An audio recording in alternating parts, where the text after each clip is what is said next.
This is Jon Cohen at NextLaw, and this video directly addresses the new stunt driving laws in Ontario, the MUMS Act, Moving Ontarians More Safely Act, and it will focus more on what not to do in court rather than the court process itself. So my law firm, NextLaw.ca, we defend hundreds and hundreds of clients each year with stunt driving charges in Ontario, which means that we field more than double or triple that in phone calls. So I've compiled this series of videos and reasons that people give for their stunt driving charges in hopes of mounting a defense. So first, let's take a look at how the law views your stunt driving charge. So while most of you may not particularly like what I'm about to say, I understand it's not coming from me. Rather, I'm speaking as though it's coming from the way in which the province of Ontario or the prosecutor or the actual law views your stunt driving charge. So put simply, the province only needs to prove that you were above the speed limit of 40 kilometers per hour on a road that is less than 80 kilometers per hour posted limit, or speed limit of 50 kilometers or more on a road of 80 kilometers or more posted speed limit, and that's it.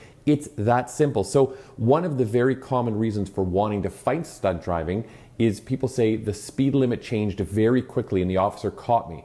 So often clients will tell me how they're so upset that the speed limit changed for a short period of time, and that's the location that they were caught for their stunt driving charge. So for example, I was exiting at a highway with a speed of 100 and it changed to 60 kilometers, or the road suddenly changes from 70 kilometers to a 40 kilometer zone for a short time, or there was a construction zone that lowered the speed limit, or I was going down a hill and the speed limit changes at the bottom, and hundreds of other more complaints or reasons. Well, now, while this may sound logical when debating your charge, the bottom line is the law does not generally care about the specifics of when, how, and where the speed changed.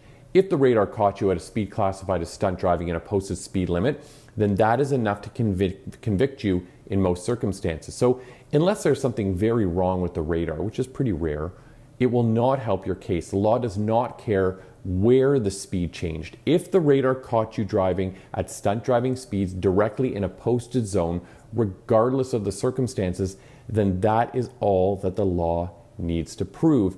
And the reason why or the stretch of the road will most likely not be relevant. In fact, the officer will outline those exact details, the speed limit, where the radar caught you, etc., once they submit disclosure, the evidence, to the court.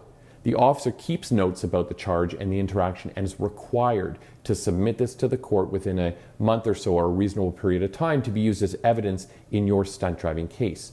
So does that leave you with, that's it, there's nothing I can do, I'm going to lose my license for 1 to 3 years? Answer, absolutely not. Just because you've been charged with stunt driving, it doesn't mean that you'll be convicted of stunt driving. So the charge is just the beginning of the legal process, and yes, it's a devastating start because now you have this 14-day car impound and a 7-day, which is soon to be a 30-day license suspension at the roadside before you even get to your court date. So now is the perfect time to get some legal advice and proceed very carefully.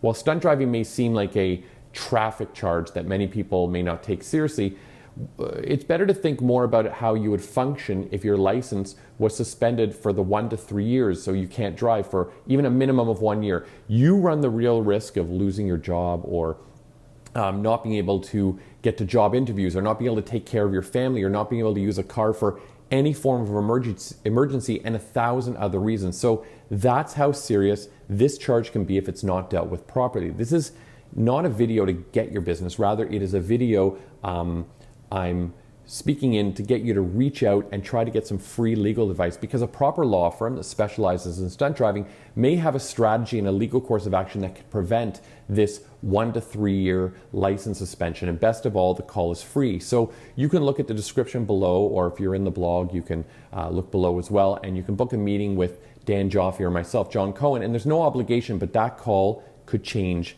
everything.